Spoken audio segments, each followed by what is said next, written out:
What's up, YouTube? Capital G here, Duel commentary. A lot of people were asking me to do more Boojin videos for some reason, and I guess I'll give you guys more videos. Anyways, I'm playing against Rye here, 1535 I think his rating was. I think I'm like 1630 or something like that. Alright, so I'm going first. I've got Soul Charge, Carnation, Duality for Warning, Decree, and Effect Veiler. Those are three cards I love having in my opening hand. Since I don't know what he's playing against, I'm going to take Warning because it seems like the best card against any deck.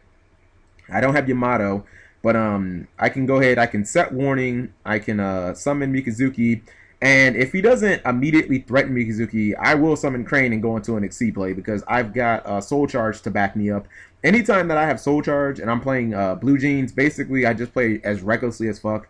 A lot of people, or some people, asked me on DN, they were like, do you really think that Soul Charge fits well into Blue Jeans? And I was like, yes, because you have essentially a monster in Yamato that Foolish Burials every single turn. So he summons Swap Frog. I'm going to take the +1 on that, even though it's Treeborn Frog. I don't really care. He summons Ronin Totem, and then he creature swaps, and I'm like, oh, fuck. So he clearly played me like a fiddle on that one. He attacks over Ronin Totem. I'm going to eat 1800, if I'm not mistaken. Yeah, let's see if I can do a little math. Yes, I can. And then I was looking at my hand. I was like, oh, goodness. Like, thank God I drew Forbidden Lance because I really wanted to get over Mikazuki because if the Crane dies, I really don't care. As long as my Crane doesn't get banished by Caius, I don't care because if he just runs over Crane, all I'm going to do is just Soul Charge it back on the field anyway. I don't care about Crane. It's expendable at this point. And then I'll obviously try and make like Susanoo O because I've got another Crane in hand and Boojin Carnation. So my hand is very Boojin centric. Yamato obviously would have made this hand ridiculously good. But, you know, can't always have Yamato. And some people have said, you know, no Yamato, no partying. For the most part, I mean, I guess I sort of agree with it. I mean, you can win with Boojins without Yamato. It just takes, like, a lot more work. All right, so he gets his Treeborn Frog back during his turn. And he removes Swap Frog to summon Rodin Totem. And I was like, I was really just hoping he wouldn't drop Lad on me. Now, the fact that he used Soul Charge, Soul Exchange, I was like, thank God. I was like, he killed my Crane. I was like, he killed my Crane, and he killed it in a way where he didn't even make advantage. I was like, that was so awesome. So, yeah, now I can just Soul Charge everything back. And when I Soul Charge in this deck, I mean, I go ham. You know, this is probably one of the smallest Soul Charges that I've done. I've done 5 like twice, and it is so incredible. So now I was just kind of thinking on what I could do. My first thought was 101, and then I was like, well, that doesn't help me with Boojin Carnation. Like, that doesn't make my Carnation live. And I was thinking, you know, there is no way outside of 101 for me to clear his board. You know, I can make Exoton, but what would that do? That wouldn't do anything. So I'm just going to go ahead. I'm going to normal summon Turtle. I'm going to Exceed using Crane and Turtle. I'm going to go into Susanoo O and detaching the Turtle because the Turtle offers me a decent amount of protection in this matchup because now I have at least one small layer of protection from enemy controller, from any Monarch effect, and from Soul Exchange, which we established he plays that too. So I'm going to go ahead. I'm going to get another Crane. So now I have 2 Cranes. I thought about going Quailin, but I was like, even if I pop the Sea Lancer, like, it's still gonna live. Like, Sea Lancer is not a threat to me. I mean, if I could attack, I can clear his entire board with Susanoo O without even using Crane. So that's what I love about Susanoo O. I mean, he just clears boards. You know what I mean? So I'm like, your field doesn't threaten me at all. Now, if you drop Light and Darkness Dragon, okay, then it's a problem. But if what you have right now, I'm not threatened. So there's no need for me to go try and get Quailin and pop monsters on your board. If you leave this board the way it is, I'm gonna run every monster on this entire board over during my turn. And I'm going to do some damage during the process because you'll obviously eat the attacks from Susanoo O and Mikazuki on your Sea Lancer. And if Sea Lancer only has 1 card of protection, only has Swap Frog, and it's not going to trigger anything. So I'm looking at his board, and I'm like, unless he drops Obelisk, which I could kill anyway, I'm not really seeing how he's going to threaten me. Again, he has 2 cards. His board is relevant, and if he tries to use any Monarch effect, I'm obviously just going to turtle it. And if he tries to use any targeting effect outside of that, I'm obviously going to use Turtle on that too. So Light and Darkness Dragon is the only card that concerns me. Either Lad or what do you call that guy? Dark Dust Spirit would concern me too. If he tributed like Treeborn Frog for Dark Dust Spirit, that would be awful because I'd have a hand of Boojin Carnation that I couldn't use in 2 Cranes, and that'd just be like, what can I do with this? So he's looking at his extra deck, and it immediately got me thinking, okay, he has a level 5 on field. If he tributed for another level 5, you know, I was like, okay, he could make Volcasaurus. I could negate that. He could make Terrorist. I'll crane that shit. He can make Adrius. I'll negate that. And I'm like, what level 5 could he make? He can't go level 6. So I was looking at his extra, his extra deck, and I was thinking, there's no value in his extra deck. You know what I mean? The Monarchs don't run tuners, and again, if he goes into 5, I don't care about any of those cards because every one of them loses the Crane. So there's no big deal there. Now I asked him, is he there, because he's kind of taking forever. Most decks in Yu-Gi-Oh aren't that complicated. Maybe Mermill requires a little bit of thought where, you know, you have to think about what you're gonna discard, your chain link orders and stuff like that. But I guess Infernity would go into that mix too. Monarchs and Boojins are fairly simple decks. So when people only have like 1 or 2 cards in their hand, it does kind of annoy me because for the most part, when I play Blue Jeans, all my turns take like less than 45 seconds, to be honest. Like, the plays are pretty obvious in these decks. I mean, it was pretty obvious to make Susanoo. I mean, you could say that maybe I shouldn't have grabbed Crane, but, you know, making Susanoo was the obvious play. Alright, so he summons Gores, and he tries to go to battle phase, and I'm like, alright, I'm going to Crane Sea Lancer. So, yeah, that doesn't die, but you're going to eat a bunch of damage, so I really don't care if it dies. And then when you try and attack with Gores, I'm going to Crane that too. Now, it should have been obvious that I had another Crane in hand, because if I only had 1 Crane in hand, why on earth would I save it? Why on earth would I use it on Mikazuki trying to get rid of Sea Lancer, a monster that I can already kill anytime that I want? So it should have been obvious that either I had Honest or that I had another Crane. And considering, even if I had these 2 Cranes in one turn, and I don't have any left in my deck because the other one is a material, I can still just go into Yamato. And I do get the search Boojin Carnation off of Mikazuki during this turn. A lot of times I forget to use that. Like, as soon as my opponent ends, it's instinct for me to just, you know, click begin turn, and I end up missing out on my Carnation when my opponent attacks into my Mikazuki or another monster and I use Crane. So a lot of times I end up missing on my Boojin Carnation, and I have to like slow down and think like, okay, get your Carnation. So he takes 1100, and I'm like, okay, my attack is like almost 5,000 and your attack is 27. So how are you only taking like 1100? So he does the math right. He takes another 1,000, and I'm like, go ahead and continue.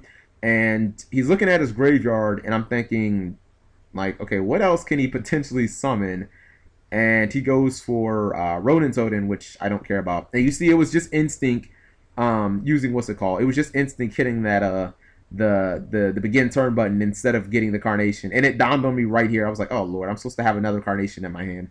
So I end up activating Susanoo's effect, and usually I wouldn't be this offensive, but the fact that he already used Gores, I'm like, alright, I can be pretty much as reckless as I want. And then I duality into the other copy of Boojin Carnation, and I'm like, that sucks.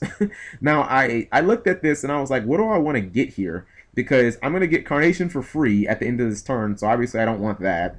I was like, Temki doesn't help me because I just searched, and then he just scooped. I guess I was going to take Rabbit by default because, like, usually you go Rabbit and you discard it to get Crane, but I already used all my Cranes, so there really wasn't a great option there. Maybe I would have went Tenki just to, you know, get like the extra 100 damage or something like that. Anyways, I'm jumping into the side deck, and let's see what I'm doing. Alright, so the first thing I did was I took out my 3 Decrees for Fiendish Chains. It looks like I'm taking out all my Lances. Let's see, what else did I side? I brought in the 2 Debunks for the 2 Lances. I took out the 3rd Lance for a Max C. And then it dawned on me, I was like, what the hell do I need MST for? I was like, I don't need MST in this matchup. So I'm going to bring my 2 Max Cs in, my other 2 Max Cs. And then I'm bringing in Bear just because sometimes they'll like set a bluff Rodent Totem during their first turn or something like that if they don't have Treeborn or if they don't have what do you call that guy? If they don't have Swap Frog, and I can just like, you know, pop it and attack, get me a free Tinky or something like that, and then just be set up in a position to where they have to get rid of Bear, and you know, I just made a easy +1. So Bear is not, it's not great in this matchup, but it's okay. The main reason that I play Bear is really just for Evil Swarm and Geargia. I hate Geargia so much. Every Geargia player out there, I hate your deck so much. Alright, so game 2. And I open with Mika, Tinky, Debone, Crane, and Phoenix Chain. So this is a really good hand. It's a good thing that that Phoenix Chain is not a roll decree, because it's not going to do much against this deck. And I drew Warning, which is even better. So it's like, nah, I've pretty much got the nuts. This is one of those hands where if you go first with Bujins, you just win like 98% of the time.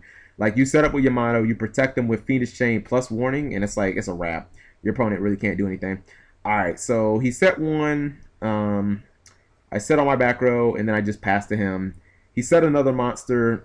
I drew Turtle. Against Monarchs, I don't really care what your back row is. I just assume it's a bad bluff or some shit like that. So I don't care about Blackhorn and stuff like that. You don't run that. So I'm just going to go ahead and exceed. He obviously has no response.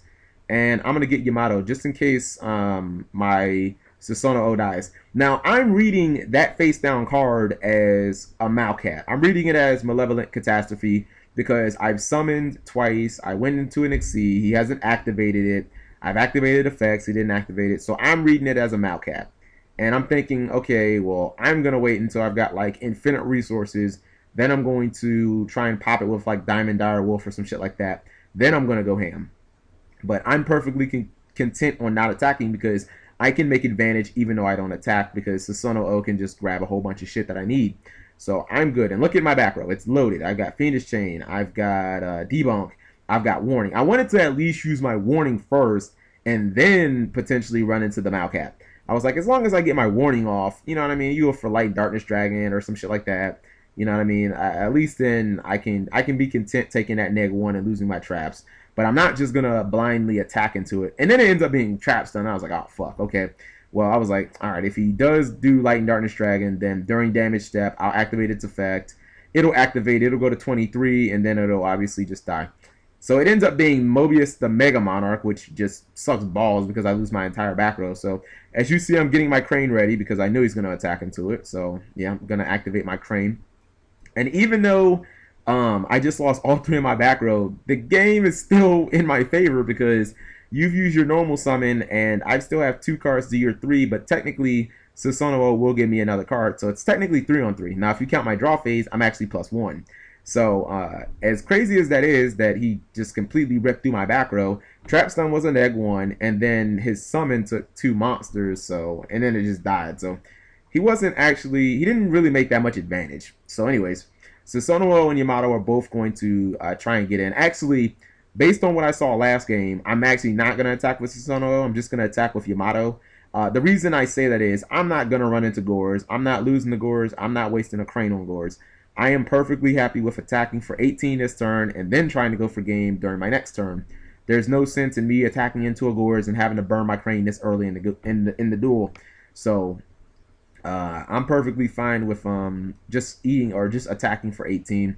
He has 4 cards, and I mean, if he Dark Holes, I've got Hair, and that'll actually make my Bujin Carnation live. I think if he Dark Hold, I would take Susanoo because it would be a lot harder for it to, it'd be harder for him to get over it.